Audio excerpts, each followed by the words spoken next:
Bonjour à toutes et à tous, bienvenue sur Grand Lille TV, votre chaîne d'information régionale. Nous sommes le mercredi 23 janvier à la une, bien évidemment, en la météo, mais non pas comme d'habitude pour parler des prévisions, mais plutôt de ce que l'on a vécu ces dernières heures dans la région, d'importantes chutes de neige dans la métropole lilloise.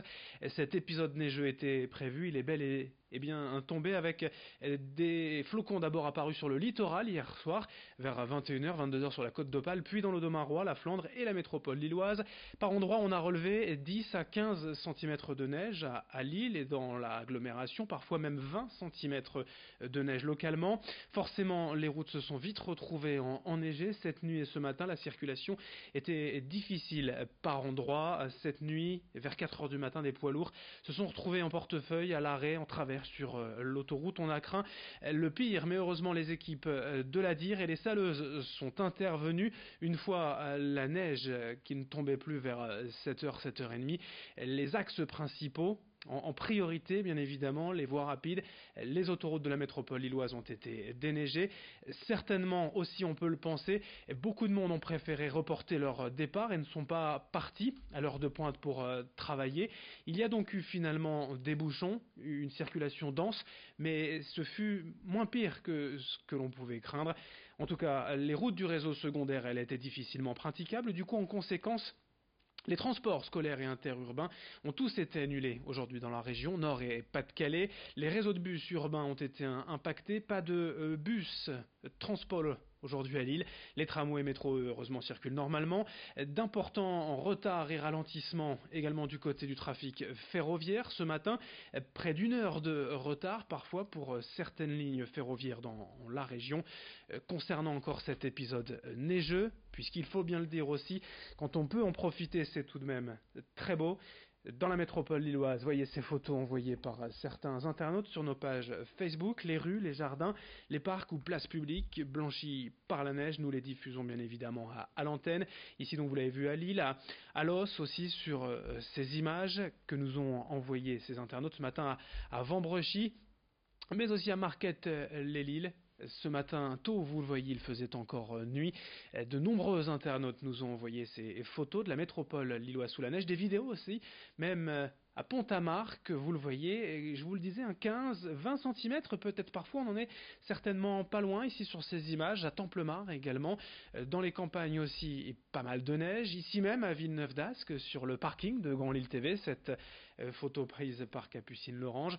Évidemment, certains s'en donnent à cœur joie, les animaux, les chiens bien évidemment, mais aussi les enfants. Ce mercredi, bataille de boules de neige prévue aujourd'hui. En tout cas, on suit bien sûr l'évolution du trafic, que ce soit sur les routes, sur les axes principaux, sur le réseau secondaire, mais aussi la circulation des bus du côté de Transpol et des trains à la SNCF. On reste bien sûr informé et avec vous tout au long de cette journée. Soyez tout de même prudents sur la route et même en sortant de chez vous sur les trottoirs. D'autres informations concernant cet épisode de neige aujourd'hui dans nos prochaines éditions.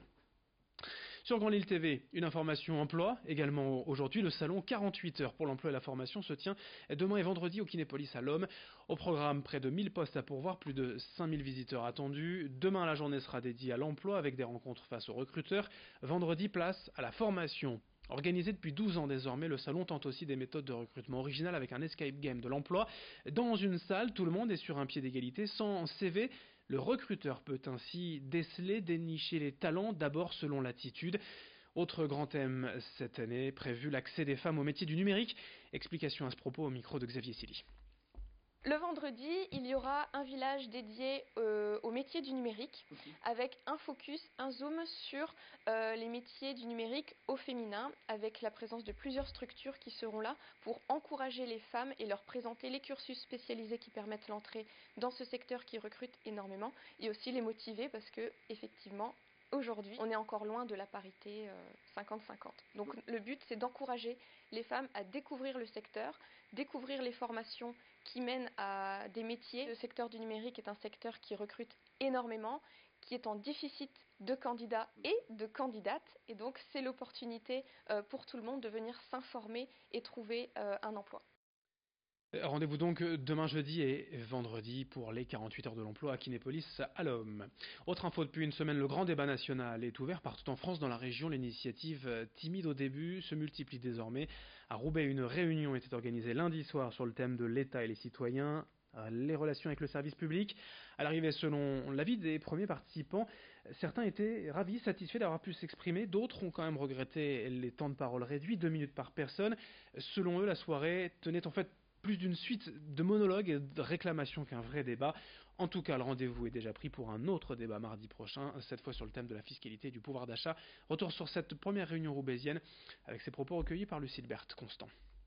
L'objectif de ce grand débat, c'est effectivement de débattre par définition et de permettre de réunir dans une même salle des gens qui ne partagent absolument pas les mêmes idées, des gens qui ne sortiront peut-être pas d'accord, mais qui auront au moins eu l'honneur d'échanger. On a vu à l'issue de la mobilisation des Gilets jaunes, on a vu et on assiste aujourd'hui à un climat anxiogène, à un climat généré par de la peur, une mobilisation des Gilets jaunes récupérée par les extrêmes de tous bords. Et c'est justement dans le cadre du grand débat national que nous voulons mobiliser autour de nous pour échanger. Et seulement échanger. Ce dialogue citoyen doit être d'initiative locale. Le grand débat national permet à des citoyens comme moi et parmi tant d'autres d'organiser ce genre de débat et non plus de laisser cette gestion uniquement aux élus. L'actualité également en sport avec la victoire du LOSC hier à 7 en 16e de finale de Coupe de France.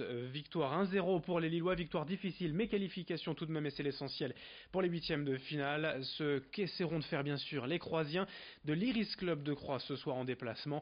En 16e de finale de Coupe de France également à Marignane-Gignac. Le match de Croix c'est ce soir, ce mercredi 18h30. Et puis superbe performance ce matin de Lucas Pouille, le nordiste de Lone Plage, s'est qualifié pour la première fois de sa carrière en demi-finale de Grand Chelem à l'Open d'Australie. Ce matin en quart de finale, il a battu le Canadien Milos Raonic en 4-7, une magnifique victoire pour le Launois. Lucas Pouille qui affrontera le vainqueur du match, Djokovic Nikishori, en demi-finale. On reparlera bien sûr de l'épisode neigeux ce mercredi matin dans nos prochaines éditions. Restez avec nous, les prévisions météo c'est dans un instant et un prochain flash dans moins de 8 minutes.